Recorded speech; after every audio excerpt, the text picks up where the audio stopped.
So, good day everyone. So, ito yung aming performance task sa shift register. So, meron tayo ditong SIPO, SISO, and then shift left SISO, and then shift right SISO. So, paisa-isa nga. Okay. Papakita ko lang kung paano gumagana tong sa shift left. So, sa shift left may ano pala, sa CISO meron palang dalawang uri or sa shift registers meron palang dalawang uri. Merong shift left CISO or shift left then may shift right. So, kapag sa shift left, from right to left lang siya, tapos kapag sa shift right is left to right. So, dito, nagiging value natin is from dito sa LSB manggagaling hanggang pumunta sa MSB sa shift left. Then sa shift right is from MSB to LSB. So ilan lang siya. So pakita lang natin kung paano gumagana si shift left. Input lang tayo. Then off.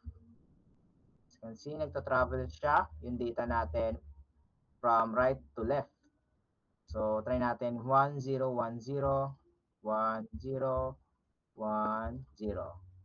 So yan, nagta-travel yung nating data, then ina-output ito is serial output.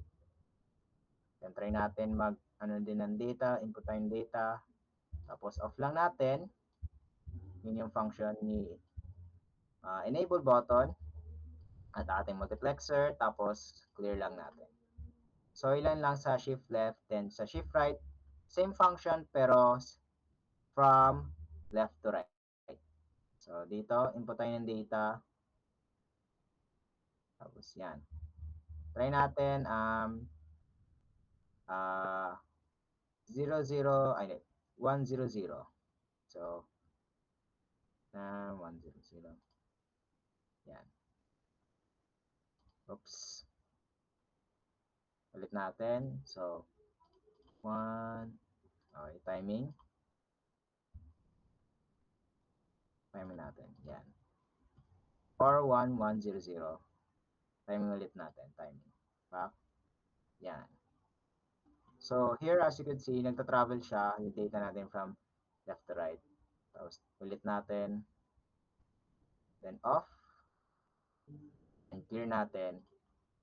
So yun lang yun sa shift right CISO. Then next naman is sa SIPO. Kung saan, same function lang siya ni CISO but parallel yung output natin. So dito, shift right naman siya. So, or tama, shift right from left to right or from MSB to LSB. Then, try natin mag-input ng data. As you can see, nag-output din siya ng data parallel or multiple output. So, multiple output lang yung ginagawa niya. Turn off natin. So, 0, 1, 1, 0. Yun yung output natin. Then, try natin siya i-clear. So, nagumagana ito sa pamagitan ng ating multiplexer at nating enable and clear para meron tayong match control dito sa ating shift register. So, iyan lang po tungkol sa CISO and SIPO shift register. And maraming salamat po, sir.